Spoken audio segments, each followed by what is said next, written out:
Just like that. I'm live. Yay. Live.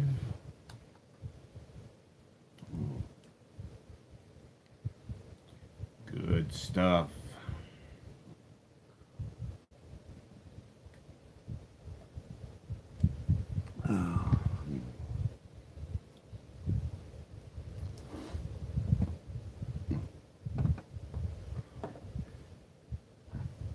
Hello.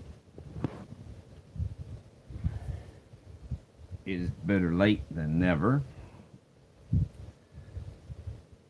I fell asleep.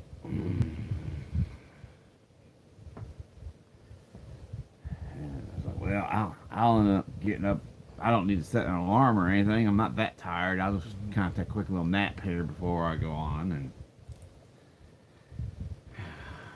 when I woke up, I was like, holy crap. Oh, well.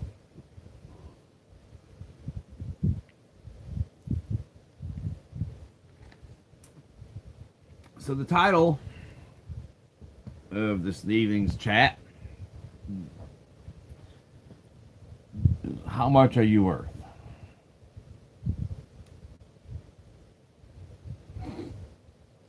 Now, that's kind of a misleading question, or what some would call a trick question.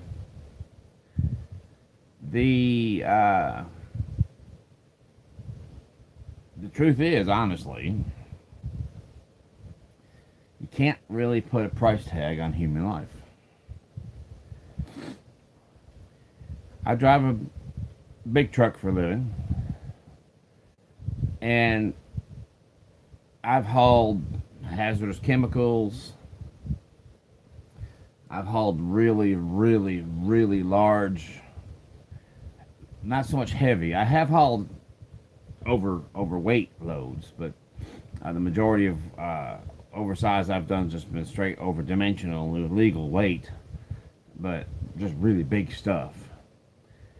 Stuff as high as 16 foot, as wide as 16 foot, as much as 123 feet long, might be 125, and considerably longer than legal. And with oversized, OSOD, oversized, overdimensional, with overdimensional loads, if people aren't paying attention, there's a good possibility of someone getting hurt, especially on a two-lane road. Your forward escort on a two-lane road will run usually a good mile to 2 miles in front of you, depending on if it's just a straight two-lane with the occasional cross street or something. But if it's a two-lane road that's got several stoplights and all, you might have them stick a little closer to you, because obviously if he makes it through a light and you have to stop for it, then there's nobody gonna know why there was a pickup truck drove by him with a yellow flashing light and flags and signs, and yet there was never any load behind him. And so people don't pay much attention. They figure, well, I'm not sure what that was all about.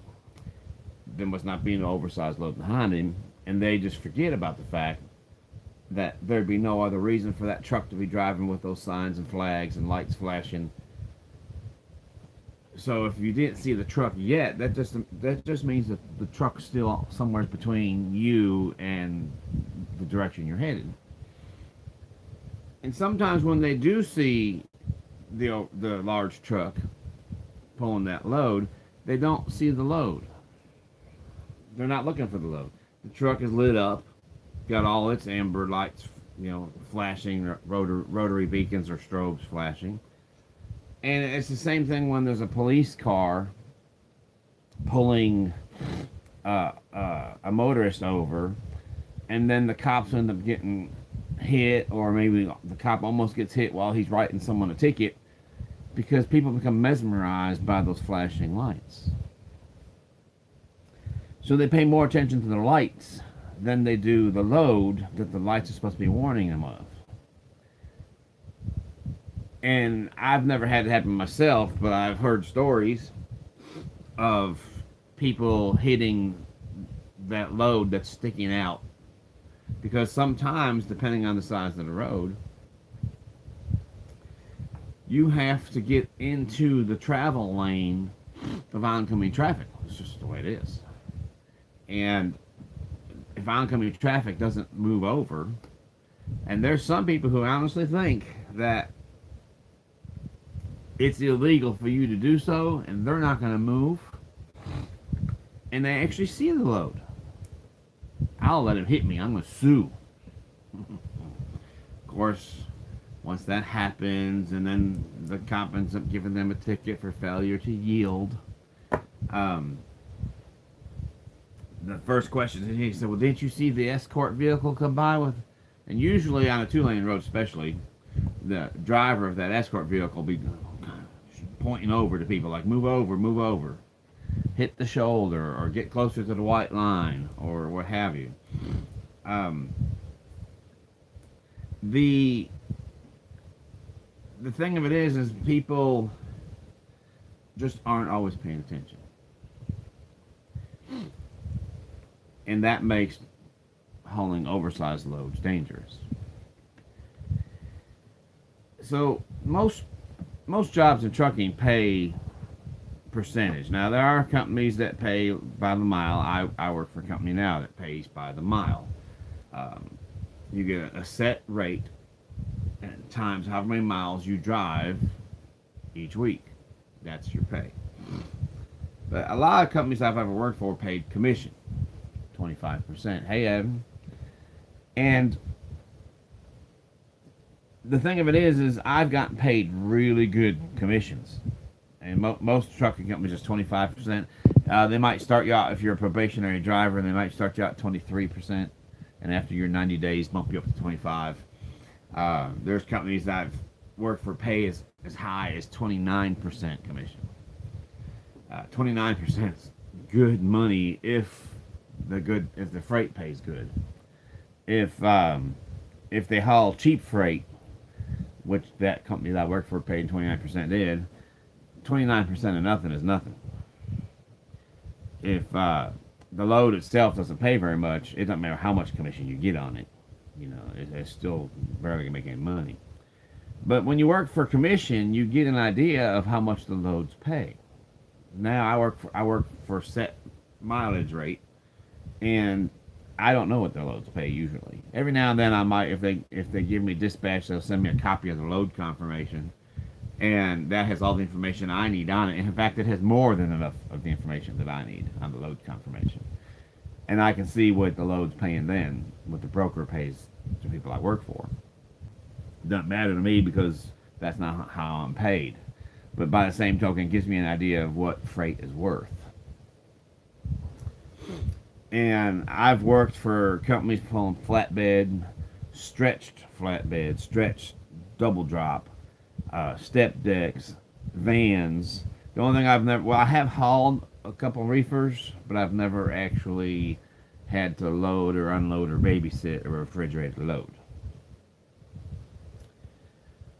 But it amazes me how much I was getting paid on some of these loads based on that 25%, which tells me what the load value was, how much the load's worth.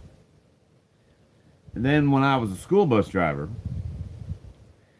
I got paid what was basically the way they had it worked out on local runs, like say running somebody to and from kids to and from school for their everyday bus route. It came down to basically $10 an hour, which isn't bad. But you know you're not out there very long either, so it's you probably if it all took maybe an hour and a half in the mornings and an hour to 2 hours in the evenings. So it won't kill their money. Right? The bus trips paid differently, and but in the end, it balances out to ballpark figure of $8 to $10 an hour, and that's all a busload full of children, the future of our nation. That's all it's worth, and that kind of bothers me because you have anywhere from 20 to 60 kids. If you got the little kids, there's three to a seat. You can put as many as 66 or 72 kids on a bus, depending on the size of the bus. The biggest bus there is that I know of, without getting into those articulated three-axle buses, which got kind of like a trailer with an accordion section attaching it, but just as a straight two-axle bus. At the school district here in Izard County, where I was working at, the biggest bus they have, I think, held like 84 passengers. If you put three little kids to a seat, it'd hold 84 passengers, and it doesn't matter. It doesn't that bus. Whatever that trip paid is what it paid. So you would think, again, there's no way to really put a price tag on the value of human life. You would think that, especially since most schools are funded federally, of course their funds come from the state, but the state gets its money for the schools from the Fed. So in the end, it still comes down to the government paying for schools. You would think on the more, because government employees get paid good, right? I've always heard in fact, I dated a girl years ago that worked for the Postal Service. And, yeah, they get paid real good, y'all. City workers, the streets and sanitation department, the guys that fix the roads and pick up the trash, the garbage trucks that come by and pick the trash up from the end of the driveway every day or once a week, they get paid good, and they have to, because the kind of jobs that those departments service won't just anybody do. You don't have people standing in line to get a job riding on the back of the trash truck with this most god-awful stench to be picking up everybody's trash and then taking it to a landfill. You don't have people standing in line for that. Oh man, I want that job, I want that job. So they have to pay better to get people to take the job to begin with. And then the fact that it's, again, municipal, county, or state government, that they're going to pay because they take care of their own, so to speak.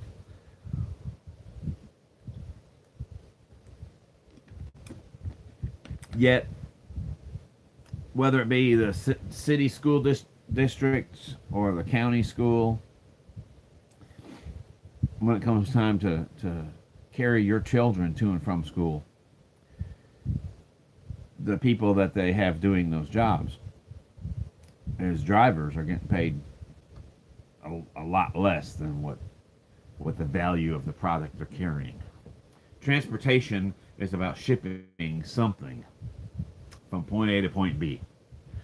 Doesn't matter how children are not a commodity, but nonetheless, when it comes to transporting children, that's kind of how you view it. It's moving something, in this case, human life, from one place to another. It'd be the same thing with a transit bus driver in a big city. You know, granted, he's not moving very fast, but he's still at risk of accidents because all the other cars in the road and people who are trying to catch the bus, you know, will risk running into traffic to catch the bus because they're late for work, etc. But there's no way to actually say, well, human life has got a value and it's worth this.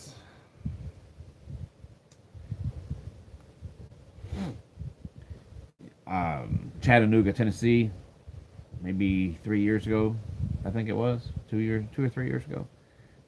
A guy was driving a bus way too fast, lost control, and want to say I think it was 5 high school students that got killed in this accident,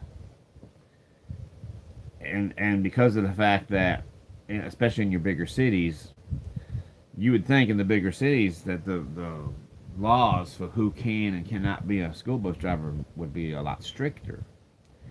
And in fact, they're not. They're more lenient. They have more people in the city, but they, for some reason, they have less people who are applicants to drive buses, and so therefore they don't have as strict rules. And almost anybody, honestly. Yeah, there are processes you got to go through if you have any any certain types of crimes involving uh, children specifically. Then you're not going to just hire anybody off the street to drive a bus. So they do have some rules, but the rules aren't strict enough. And the reason why is because the pay isn't high enough. But the question, it's not so much about children in general. The question is, what are you worth? However old you are right now, 15, 35, 55, 85. What are you worth? If you were to try to put a dollar amount, a price tag on your head, so to speak, what are you worth? And I'm not necessarily referring to like years ago. I don't know. I suppose they still have that at the. Used to be at the post office. You'd see these wanted posters. They weren't really posters per se. It would be a picture of somebody. Usually, the picture they got when they got arrested, and wanted for the crime of this, that, the other, and everything else. $100,000 reward, $1 million reward. Yeah, that person suddenly has a price tag on their head, but that still doesn't make them worth that. That was what the government is willing to pay for the capture of that person, but that's not what they're worth. You just can't, hey man, my family's having hard times, and I heard y'all got a warrant for my arrest. That you're looking for me for $500,000 reward. So I need that money to go ahead. I'm turning myself in. That's not how it works. But that's not exactly where I'm going with this.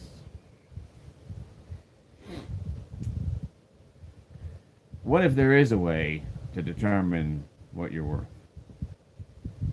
What if there is a way to put a monetary value, ballpark figure, of course? Would you want to know? Would you want to know what you're worth? Would you want to know, hey, how come I'm only worth 800,000 and that guy's worth 50 million? What makes him so special? Would you really want to know? But the truth is, I believe yes. I believe that there is a measuring stick, so to speak. There is a way of determining on a particular ladder of notches what you're worth, what your value is. But it has nothing to do with the lifestyle you live. My net worth is this. No, that's not where I'm going either. Because someone with a net worth, say Michael Jordan. Michael Jordan's net worth is probably more than, say, Jimmy Fallon's net worth. Jimmy Fallon's net worth might be almost as much as Jay Leno's net worth, whose net worth might be almost as much as David Letterman's, whose net worth might be as much or almost as much as Johnny Carson. Of course, movie stars and celebrities, we look at that, and because the money they've made through the years, you get someone who's made a lot of movies, their net worth is more. But that's not where we're going with this either. Where I'm going is things like character and integrity. And I don't want to go so much to say self worth, because self worth sometimes we might inflate those values. We might think we're worth more than we really are. So how about we take this and put it into a little bit different perspective? How much do you think you're worth to others? Not your self worth. Well, I think if there's to be a price tag on my head, I'm worth $50 million. How much do you think you're worth to others? To those that you interact with on a daily, weekly, monthly, or annual basis? What do you think are the qualifying factors that they use to determine what you're worth?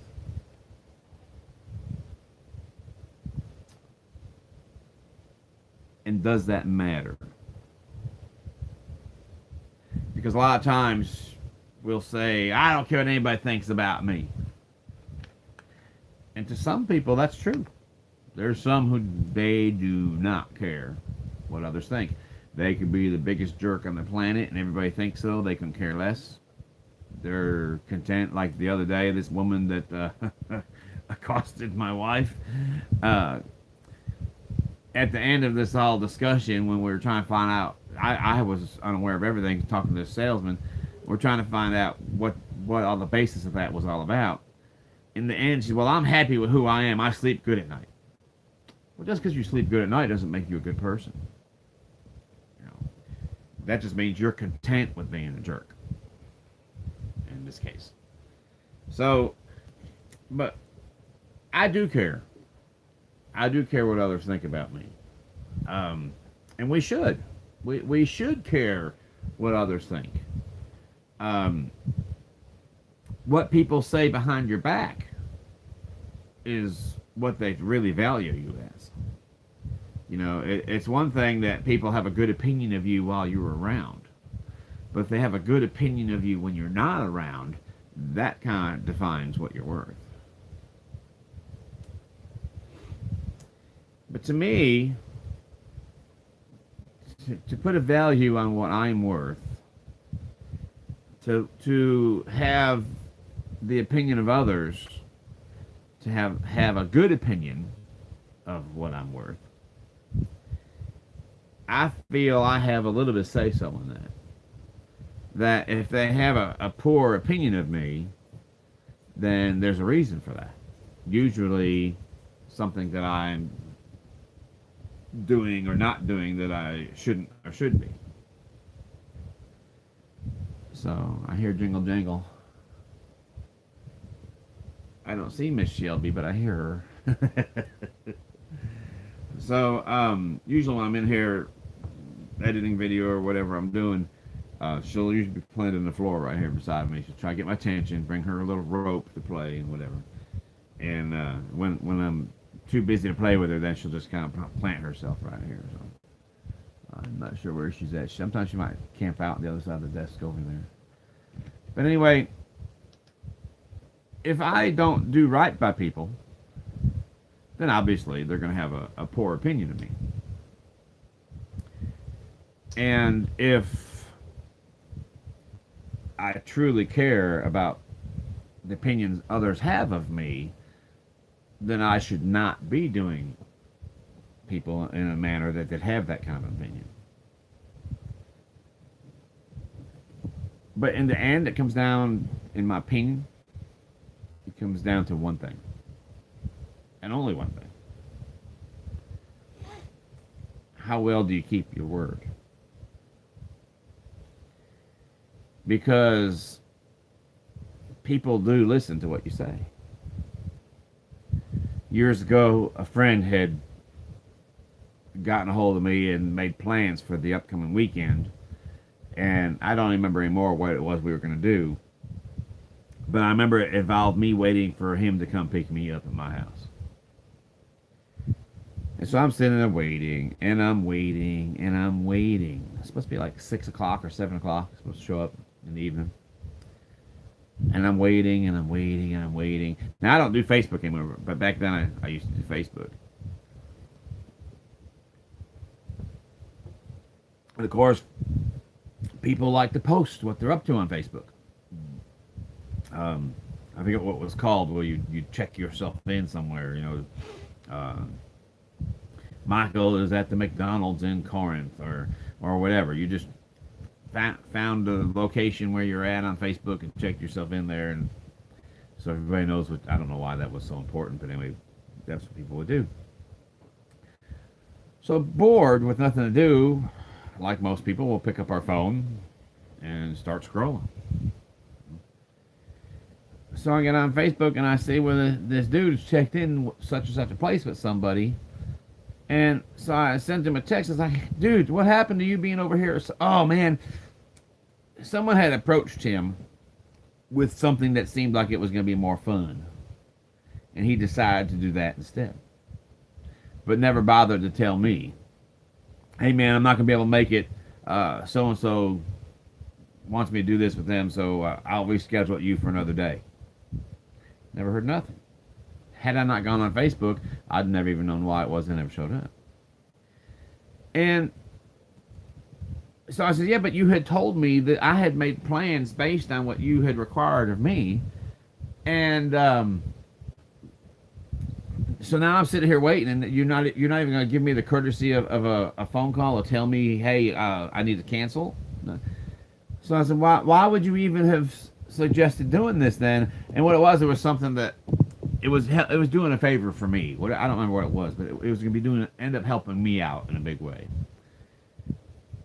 And he said, well, honestly, I was just trying to be nice. In other words, he had no intentions of even doing whatever it was, but he was just trying to be nice.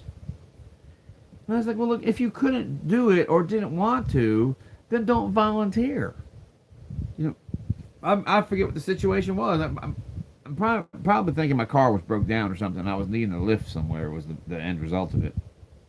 And why would you volunteer knowing that, okay, he's going to be sitting there waiting for me now at 7 o'clock tomorrow night, but I have no intention of being there? Why would you even volunteer? So, that was what the guy had said. Well, I was just trying to be nice. So your idea of being nice is to make me think you're actually going to come assist me in whatever I got going on, but yet you have no intention of actually doing so.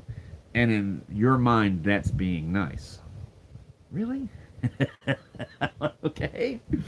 No, being nice is following through or saying, hey, man, I'd love to help you, but I got some things I got to do tomorrow. I'm sorry, I can't. I was like, wow. And so, in my opinion, based on that situation, he didn't value his word. And therefore, what he's worth is less than others. Not, again, we're not talking about, well, you can't put a price tag on people. No, you can't. I know that. But it's how others perceive what you're worth that matters. It's not like, man, I'm worth more than what so-and-so says I'm worth.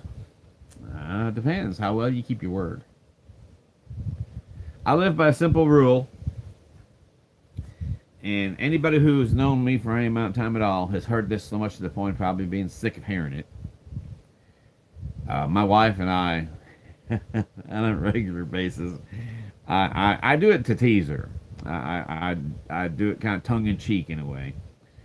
And but I live by this rule in a very literal sense. It's what my father taught me. Is say what you mean and mean what you say. Think what you're going to say before you say it. And make sure that's actually what you mean to say. And once you've said it, actually live up to that. Whatever it is, make sure it actually comes to pass. Make sure it actually comes to life, however you want to say it. For example, You call and say, hey, Mike, man, my mower took a crap. Could you come over and cut my grass tomorrow? And so now I'll say, I don't know, man, how much? I got a lot of time. How tall is it? Well, it's not real bad. It shouldn't take too long. When in fact it's like this, and your grass is real thick because wherever you're at, you've got really good moist earth, and so it's healthy, and it takes longer to cut thicker grass than it does thinner grass, obviously. I get out there because I agreed at 6 o'clock to show up and cut your grass after work, and I get out there, and I realize this is going to take a lot longer than what I had planned based on what you had told me. But the point is, I agreed to cut your grass. Whether you did right by me or not by telling me how thick it was or wasn't, I agreed to cut your grass. I'm going to do that. I'm going to do that because I said so. And I'm going to make it as important to just to come cut your grass.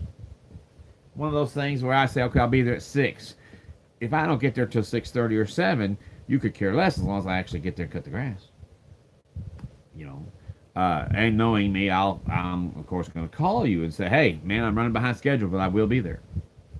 Courtesy. But I'm going to handle that the same way as I would showing up for a job interview. Okay, be here next week at 8 a.m. So Monday morning at 8 a.m. they expect you to be there for your orientation or your interview or to start that job on the first day. You're not going to be late, are you? That's not, showing up late on the first day is not the way to acquire the job, or to show up late for the interview is not the way to acquire the job.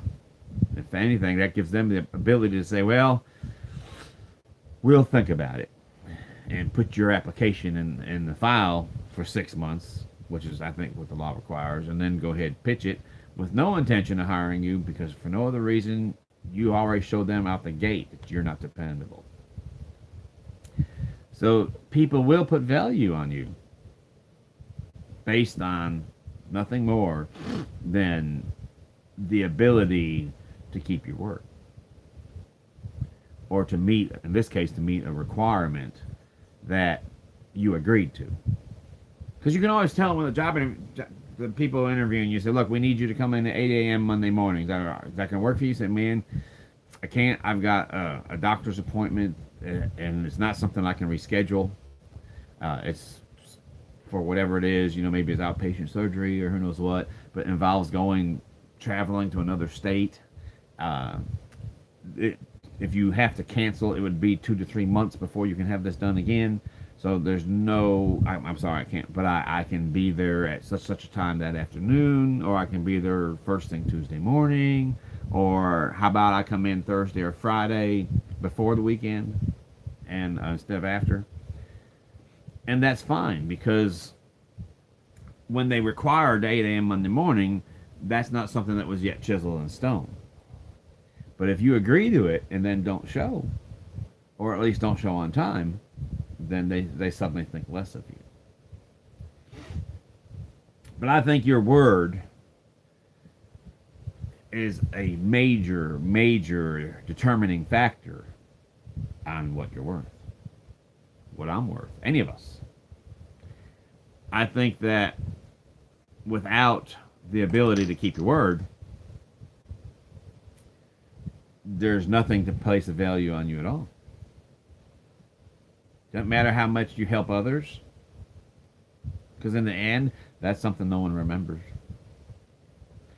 People rarely ever pay attention to the fact, oh yeah, well, we have a doctor here in town. In fact, we have a doctor and a dentist, both here in town, that they travel to other, like I guess you'd say third world countries, and offer their medical services for free to help out in like Paraguay or something like that. I forget where.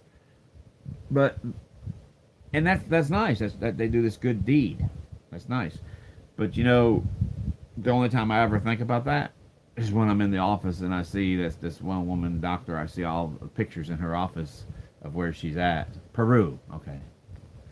And but we go through our life every day never thinking about the good deeds that, because in the medical profession, you know, obviously you get paid well in the medical profession. So to be able to volunteer your services to certain areas where the folks can't afford medical care, pretty nice. But nobody thinks of that. No, none of us goes around reminding ourselves of that on a daily basis. But on a daily basis, the people who interact with you do remind themselves of what your word means to you.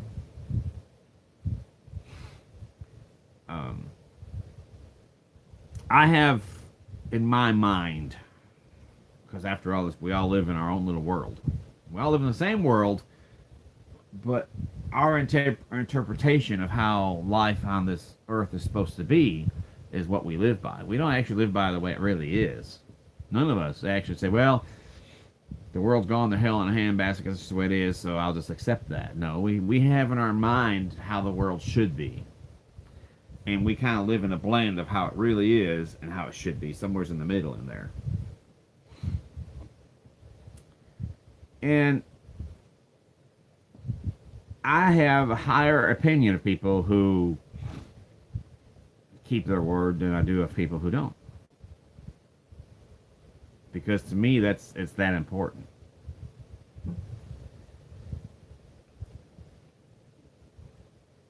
But what if that's what determined, say, in certain situations, what if that's what determined who gets, some of us will get blessed better than others. What if what the world sees you as, what the world values you as, not what you value you as. I might, which I don't, but I might value myself to be, you know, man, Bill Gates don't have enough money to determine what I'm worth. So that's not my opinion of myself at all. But that might be one possibility as compared to looking back at the life I've lived, mistakes I've made, bad choices, bad decisions, that based on those things, based on the outcome of certain situations, I probably think less of myself than others do. So, but when others have a low opinion of me, that still does bother me. Because I wonder, when that's the case, what it is I've said or done to cause them to have that low opinion of me. I don't lose sleep over it if someone doesn't see the world through the same glasses that I do. But yeah, I do care what people think about me.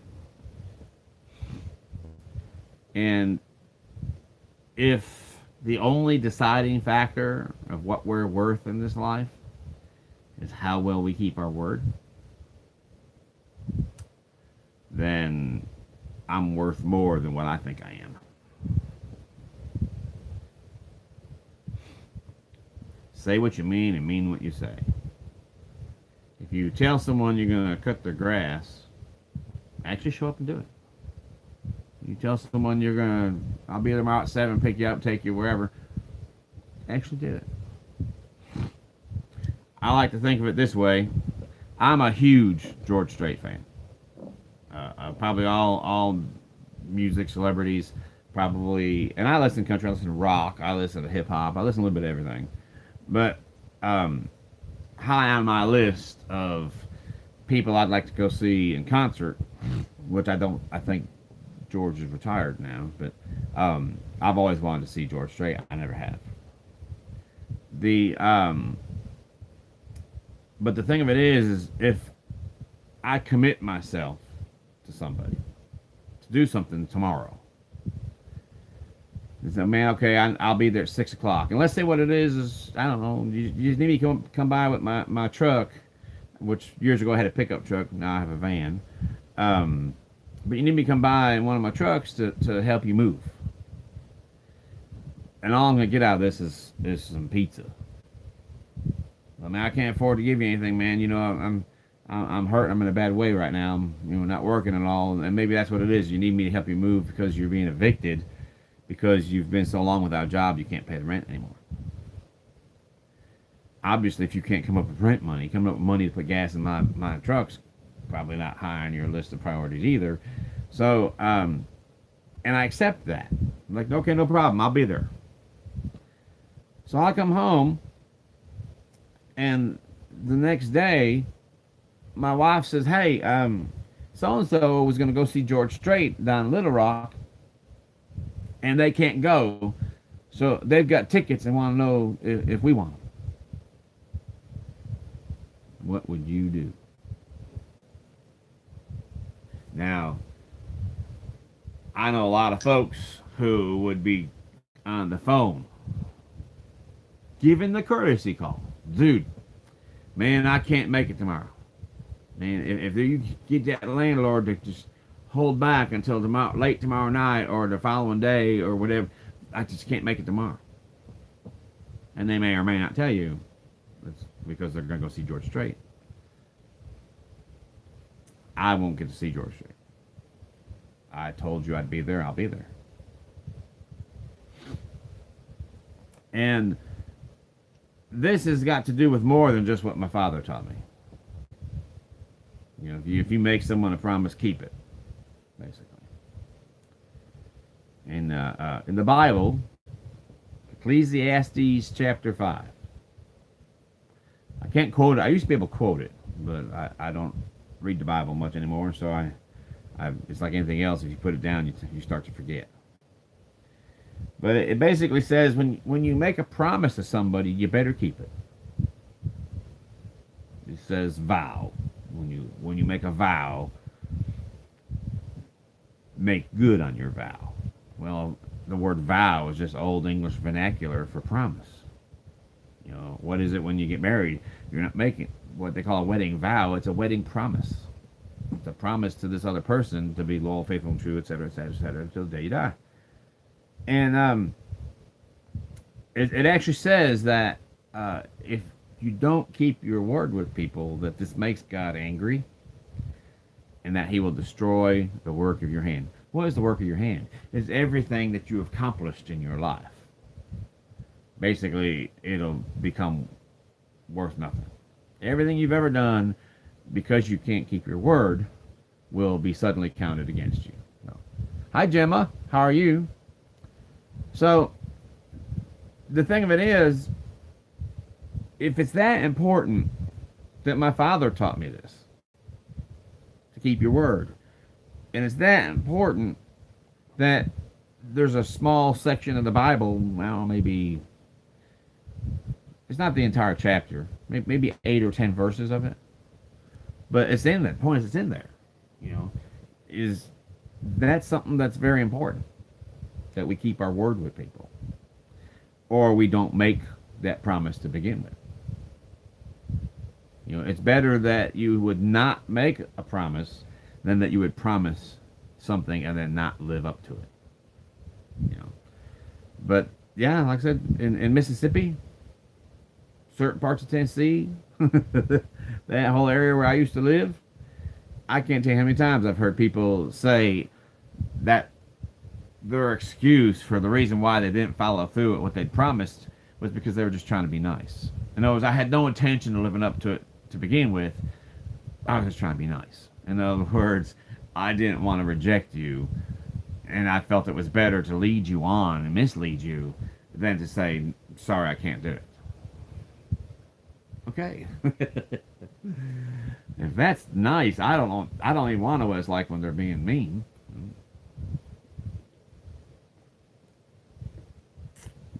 So the question is, how much are you worth? And you might reword that question as, how much is keeping your word worth to you? Because in the end, that's what the world's going to determine your value by. But that's just, it's just a thought. Because to some people, they're worth more than what Bill Gates, Donald Trump, whoever the richest men in the world are. If you took all their money, pooled it all together into one larger lump sum, they'd tell you, "Well, I'm worth even more than that." But it's not your opinion of you that matters when others are judging you. It's their opinion of you. And high up on that list of what they're going to determine your value by is whether or not you keep your word, whether or not you keep your promises. And I've done this. I've had, when I lived in Texas, a guy one day said, "Man, how about coming over to the house tomorrow?" "Hey, Seven." And man, it's called a DR mower. It would be like one of those Troy built mower kind of deals. You walk behind of it, or it's got a wheel back there. It's got a small plate. You can stand up on that plate. It's self-propelled, and when you work the levers one way or the other, and that'll determine whether it goes straight or steers.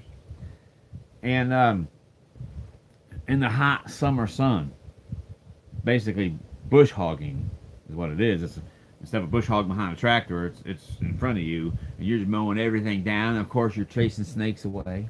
Man, I don't do snakes real good. Snakes and rats and tarantula spiders and whatever else. And the tarantulas jump. A tarantula, I'm told, can jump like 10 or 15. They can jump a good long way. They ain't gonna jump on you just because they're wanting to get away from the mower. They're gonna jump on you because they feel they're being attacked, and chances are you're gonna get bit. So, but I went out there, and instead of being lazy on a Saturday, sitting around the house in the conditioned air, was out there helping this dude, because I said I would. And when I got there and started to realize just what an undertaking it was going to be, it took us 2 days to bush hog that yard back there. I was like, man, I wish I'd known how much was involved in this. I might not have volunteered to do it. But the point is, I had agreed to. So I wish my son understood this. My son took a job one day. Those of you who live in the north, y'all have something up there, especially in the central parts of the country, is called Casey's General Store. For those who don't know what that is, it's a gas station chain, kind of similar to 7-Eleven. A lot of your gas stations that have food as well inside has a small convenience store. And the thing that Casey's is known for isn't so much the fact that it's a convenience store or the fact that you can buy gasoline. Casey's is known for their pizza. And all the locals, when you want a pizza, you don't call Pizza Hut. You don't call Domino's. You order it because they don't deliver. You have to go pick it up. And the pizza's just that good. It's worth going to pick it up. So my son got hired on there. I think at the time he was 23. Now, mind you, he's had only one other job his entire life, and that was working at Walmart. And he didn't hang in there, I think, maybe 2 weeks. Then it went to Walmart Distribution Center. The Walmart Distribution Centers are hard, man. They split an hour up into 100 segments. You clock in and out of every little job you're doing, and they expect a certain production rating out of you. And if you can't keep up with that production rating, you get told about it once. I think you get suspended the second time. The third time, they just let you go. And they treat, from what I've seen delivering freight to and from Walmart warehouses, they treat their employees like crap. But at the Walmart stores, they treat their employees real good. You talk to anybody who works at a Walmart store and ask them if they like their job there, and they'll tell you, yeah, I'm happy here. It might not be a lot of money, but it's enough to get by, and they enjoy their job. They get treated real well. And after 2 weeks of the graveyard shift, where they come out with the pallet jacks and they're stocking the shelves and everything, after 2 weeks, he decided this just wasn't what he wanted to do in the rest of his life. But instead of keeping the job to have an income until he found another job, he just decided, this isn't me, and quit. There's nothing necessarily wrong with having done that, but in in today's society, you got to have an income. So I myself would have suggested he kept the job until he found another, but okay, I get it. That's just not what you want to do. The problem is he lives with his mama, and he has no rent, no utilities, no bills, nothing. So therefore, in his mind, he doesn't necessarily need any income. As I've tried to explain to him, though, is your mama's not gonna be able to take care of you forever. Then what? But anyway, so he gets this job at Casey's, right in town where he lives, and it's a little small, it'd be a little town in Illinois, not far from Peoria. There aren't a lot of jobs to begin with, much less jobs that are right there in town that, okay, maybe it's a little too far of a distance to walk, but to ride a bicycle or get someone to drive you there in a couple minutes. He worked the first 4 hours of his first day. When it came time for lunch, went home and never went back.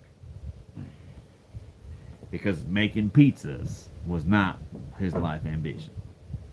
And again, it's hard to come up with jobs nowadays. Any kind of a job at all to pay for anything, be able to support yourself.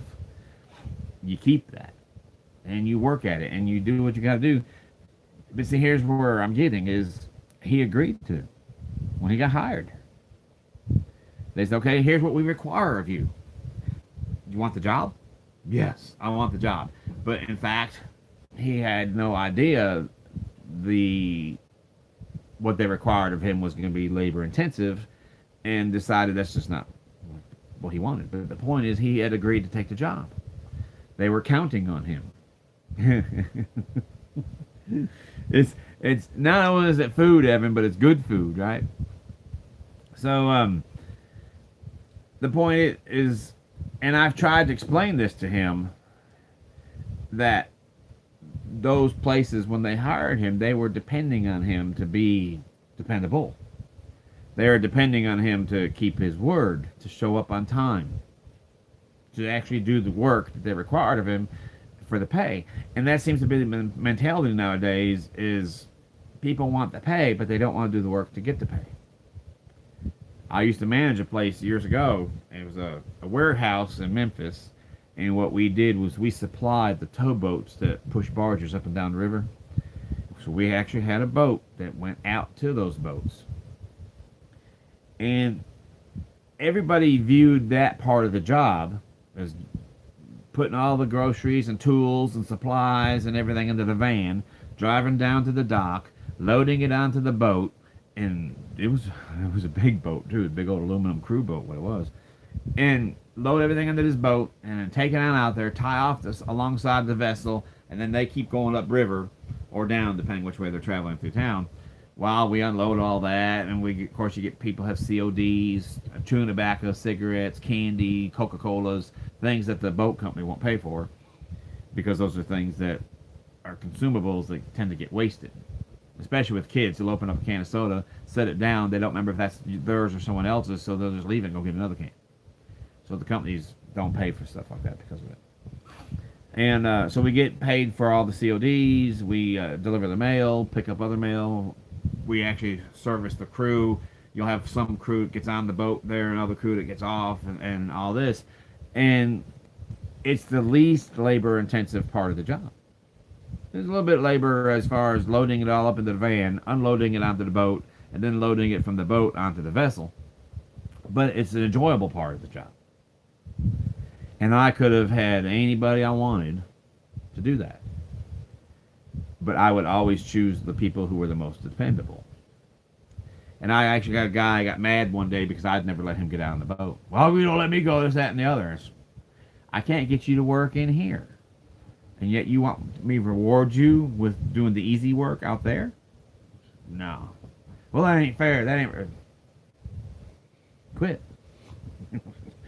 I'm not here to be fair. I'm here to get a job done. And I'm going to choose the people who actually do the work first. Yeah, if the people who do the work, oh man, I'm not feeling good today. I don't want to get out there rocking on that boat. When then I got no other choice, then yeah, I'll let one of these others go. But otherwise, how hard you work for me in the warehouse determines whether or not I'm going to let you work out there in the river. Because I know I'm not always able to do that. As the manager, I had things I had to do, so I had to trust certain people to get out there and get that part done and back safely. And they would get upset because of that. Well, I want to go. I used to work the barge line boats out there in the river. I know a lot of those people that we were doing business with. You know, old friendships that I'd be able to see some of these folks, but I'm busy doing what I'm doing in here. And which a lot of times involved babysitting. But that was the mentality. They wanted the job, so they had an income, but they didn't want to do the work.